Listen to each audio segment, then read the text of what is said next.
आपने कहा कि चेयरमैन फेल हो गया, मैं मानता हूं कि चेयरमैन फेल हो गया, लेकिन टेंडर करना मेरे ऑफिस का काम नहीं था। देखिए, जबरदस्ती कोई किसी को नहीं करता। मैं भारतीय जनता पार्टी में शामिल हुआ, मुझे किसी ने ना सीबीआई की रेड डाली, ना किसी ईडी ने मेरे पे छापा मारे। मैं अपनी स्वेच्छा से भारतीय जनता पार्टी में आया करके हम पार्टी को भी माइनिंग के मुद्दे पर भी आप अब सामने नहीं आते, उस पर भी नहीं बोलते। कई सवाल खड़े माइनिंग के मुद्दे पे मैं कब सामने नहीं आया?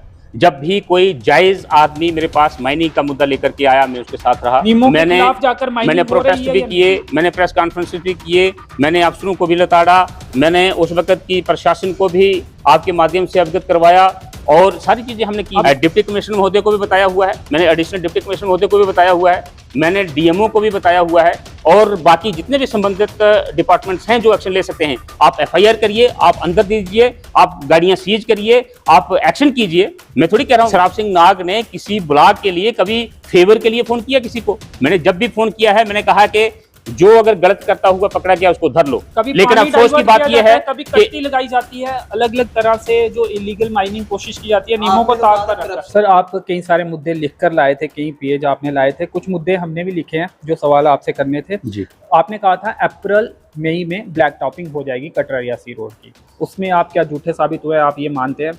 उसके साथ ही अभी जैसे ही गर्मी बढ़ रही है तो पावर कट्स भी बढ़ते जा रहे हैं और अनशेड्यूल कट भी हो रहे हैं।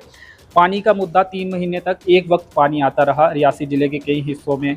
जब आपका इंटरव्यू किया तो आपने कहा आपको जानकारी नहीं थी, उसके बाद हालात सुधरे हैं। जिले के कई सारे हिस्सों में बंदरों का मसला है, आवारा कुत्तों का मसला है, मवेशियों का मसला है। मदर चाइल्ड हॉस्पिटल का पिछले लंबे समय से मांग उठाई जा रही है। केंद्रीय विद्यालय पे आपने जवाब दिया, टोल टैक्स पे दिया। चीनी जो राशन डिपो हैं सरकारी, उनसे खत्म कर दी गई, वो एक अहम मुद्दा है। नगर यूनिवर्सिटी अभी तक शुरू नहीं हो पा रही है।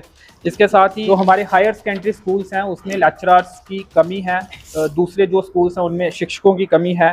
सियाड़ बाबा में डेवलपमेंट नहीं हो पा रही पहले की तर्ज पर। भीमगढ़ फोर्ट भी स्थिति उसमें ज़्यादा बदलाव अभी तक नहीं हुआ है। डगन टाप एक इलाका है, उस पर भी ज़्यादा काम नहीं हुआ है। और भी कई सारे इलाके हैं। टूरिज्म की बात तो की जाती है लेकिन उन पर काम होता हुआ नहीं दिख रहा है। ये तमाम सवाल हैं जो लगातार बने हुए हैं।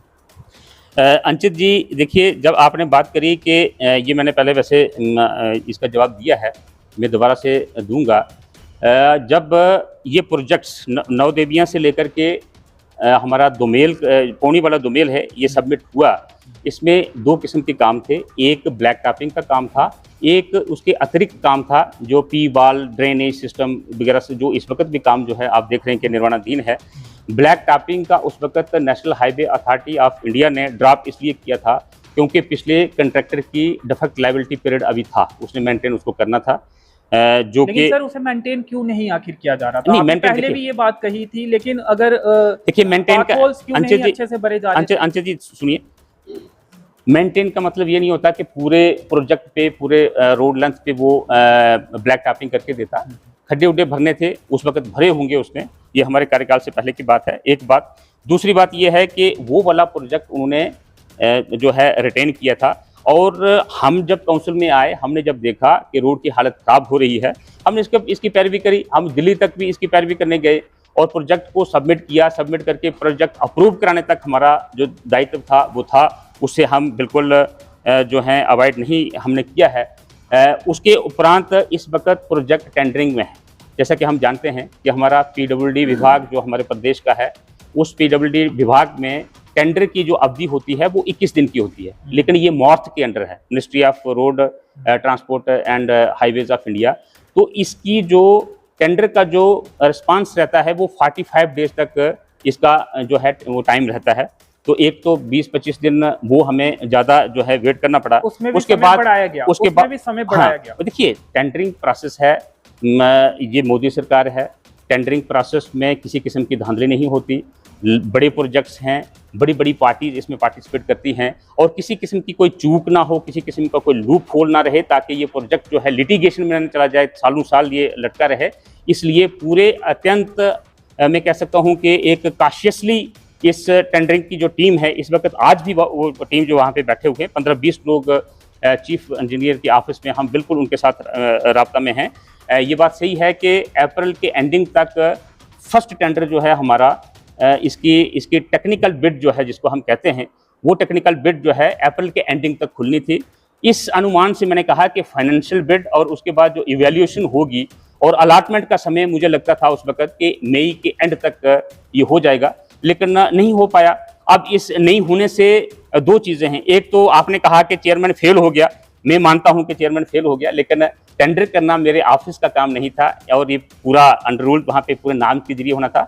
दूसरी बात, एक खुशी की बात यह है कि इस बात से हम अवगत हैं कि लोगों को परेशानी हो रही है। लोग इस वक्त खड्डों में और पूरा उसमें डस्ट में चल रहे हैं। इस बात से हम संवेदनशील हैं। लेकिन एक विश्वसनीयता आपने देखी, मैंने पहले जिक्र किया यहाँ पे कि ग्रिड स्टेशन का काम रियासी में 1988 में शुरू हुआ था। 2014 तक उसकी प्रोग्रेस जो है हमारे लोगों ने, हमने उस वक्त झेली। किसी ने ये नहीं कहा कि ये तो 2-3 दशक हो गए कि ये नहीं किया। अगर मैंने कहा मोदी सरकार के नेतृत्व में, मैंने कहा कि मई के एंड तक इसका काम शुरू हो जाना है, विश्वसनीयता देखिए पब्लिक की। उन्होंने कहा कि आज 15 जून है, 15 दिन के लिए हमारे लोग पूछ रहे हैं कि 15 दिन चेयरमैन जो है ये इसने झूठ क्यों बोला। तो अंचल जी, इस चीज को विश्वसनीयता कहते हैं। और इसको आगे बरसात है तो लेट होने से एक नुकसान वो होगा कि शायद अंचल जी देखिए, हम भी यहीं रियासी में रहते हैं। मैंने पहले ही कहा कि लोगों को असुविधा हो और हम आराम से कहें कि नहीं जी असुविधा चलने दो, उस चीज़ की मोदी सरकार नहीं है। जितना दुख और जितना परेशानी हमारी आवाम को झेलना पड़ रहा है, हम भी वहीं पे चलते हैं।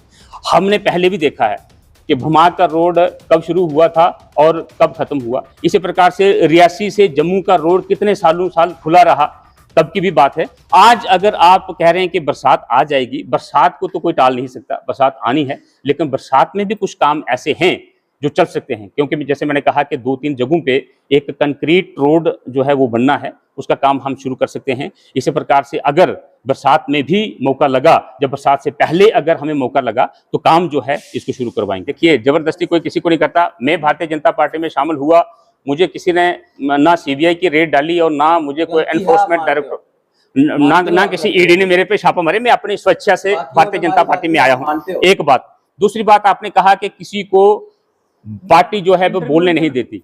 पार्टी बोलने क्यों नहीं देती भाई साहब? मैं आपके सामने बैठा हूं, किसी ने कहा, मुझे पार्टी ने कभी नहीं रोका मुझे कि हाँ जी आप बोले। हाँ, मेरा अपना एक व्यक्तित्व इस ढंग से है कि अगर मैं छोटी छोटी बातों पे रोजाना सेल्फियां लेकर के वो करना, वो मेरी आदत नहीं है। माइनिंग पर हम पार्टी को भी, माइनिंग के मुद्दे पर भी आप अब सामने नहीं आते हैं, उस पर भी नहीं बोलते हैं। सवाल खड़े माइनिंग के मुद्दे पे मैं कब सामने नहीं आया? जब भी कोई जायज आदमी मेरे पास माइनिंग का मुद्दा लेकर के आया, मैं उसके साथ रहा। मैंने प्रोटेस्ट भी किए, मैंने प्रेस कॉन्फ्रेंसेस भी किए, मैंने अफसरों को भी लताड़ा, मैंने उस वक्त की प्रशासन को भी आपके माध्यम से अवगत करवाया और सारी चीजें हमने की हैं। हाँ, एक चीज अंचल जी, एक चीज मैं आपको बता देना चाहता हूं कि जो शिकायत करता है, शिकायतकर्ता की अपनी क्रेडिबिलिटी क्या है उस पर भी निर्भर होता है।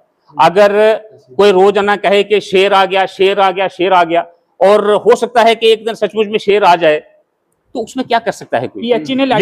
लेकिन ये जो क्रेडिबिलिटी का मैंने इशू का, अगर किसी की क्रेडिबिलिटी क्राइसिस में है और वो वाकया ही कोई जायज चीज भी उठाता है, तो हो सकता है एडमिनिस्ट्रेशन या कोई अधिकारी हो, वो ये सोचे कि हाँ जी ये इसका तो हर दिन का यही धंधा है कि जो पानी के प्राकृतिक स्रोत हैं उन्हें नुकसान हो सकता है, पानी बंद भी हो सकता है। बिल्कुल हो सकता है। आप देखें कि आप मुझे आइडेंटिफाई करें कहां पे मेरी सेवा की जरूरत है। मैंने डिप्टी कमिश्नर महोदय को भी बताया हुआ है, मैंने एडिशनल डिप्टी कमिश्नर महोदय को भी बताया हुआ है, मैंने डीएमओ को भी बताया हुआ है, और बाकी जितने भी संबंधित डिपार्टमेंट्स हैं जो एक्शन ले सकते हैं, आप एफआईआर करिए, आप अंदर दीजिए, आप गाड़ियां सीज करिए, आप एक्शन कीजिए। मैं थोड़ी कह रहा हूं, मैं एक बार भी अगर किसी ने, आप पूछ लीजिए एडमिनिस्ट्रेशन, आप कह रहे हैं कि एडमिनिस्ट्रेशन किसी की नहीं सुनती, मीडिया की तो सुनती है। आप जाकर के पूछिए कि शराब सिंह नाग ने किसी ब्लॉग के लिए कभी फेवर के लिए फोन किया किसी को? मैंने जब भी फोन किया है, मैंने कहा कि जो अगर गलत करता हुआ पकड़ा गया उसको धर लो। लेकिन अफसोस की बात यह है, कभी कश्ती लगाई जाती है, अलग अलग तरह से जो इलीगल माइनिंग कोशिश की जाती है नियमों को ताक कर। जो रोड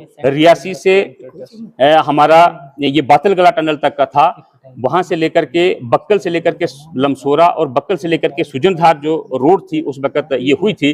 लेकिन मुझे अफसोस इस चीज का भी है कि अगर बक्कल से सुजनधार तक का रोड उस समय बन सकता था, तो कहां अटल बिहारी वाजपेयी जी ने कहा कि सुजनधार से गब्बर सरोट और साड़ी का रोड नहीं बन सकता, हमारा बक्कल से लेकर के हड़ोग और परंड और रामबन के साथ नहीं मिल सकता। पैसे की कोई कमी नहीं थी, स्कीम की कोई एक वायबल हमारे पास एक फाइनेंशियली वायबल स्कीम थी, वो क्यों नहीं हुआ। ये कुछ उस वक्त की जो एक राजनीतिक मैं कहूँगा कि सोच के चलते ये इलाका पीछे रह गया। लेकिन फिर भी मैं कहता हूँ कि पिछले 20 सालों में जो प्रोजेक्ट्स पहुंचे वो बन गए, जो प्रोजेक्ट्स जिन्होंने देने थे वो नहीं पहुंचा पाए तो नहीं बने।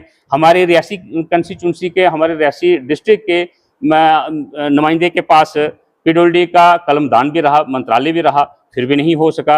जो आज ज़्यादा सवाल मेरे पे कहते हैं उस वक्त बना लेते तो आज ये सवाल पूछने की नौबत नहीं रहती। आज आपको मैं प्रेजेंट स्टेटस ये बताता हूँ कि इस वक्त हमारे पास, क्योंकि पिछले 12 सालों से प्रधानमंत्री सड़क योजना के तहत एक भी प्रोजेक्ट नया जम्मू कश्मीर में या पूरे भारतवर्ष में नहीं लिया है, इसलिए हमारा प्रोजेक्ट रह गया। प्रोजेक्ट डीपीआर बनने से कोई कमी नहीं रही।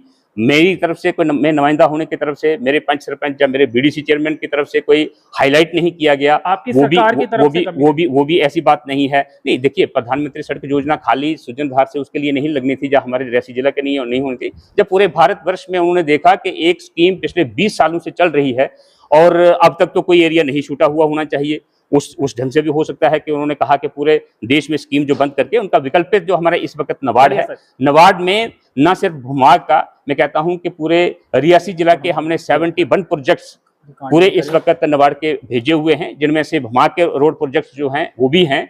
और इस वक्त जो हमने प्रोजेक्ट्स भेजे हैं वो क्राइटेरिया के तहत भेजे हैं कि सबसे ज्यादा पब्लिक को कनेक्ट करने वाले, इंटर डिस्ट्रिक्ट प्रोजेक्ट्स जो हैं उनको कनेक्ट करने वाले, एडमिनिस्ट्रेटिव यूनिट्स जो हैं उनको कनेक्ट करने वाले रोड्स को प्रायोरिटी दी जाएगी। और मुझे लगता है कि इस फाइनेंशियल ईयर में भुमाग के और बाकी भी इस क्राइटेरिया में जितने भी रोड प्रोजेक्ट्स आएंगे वो बनेंगे।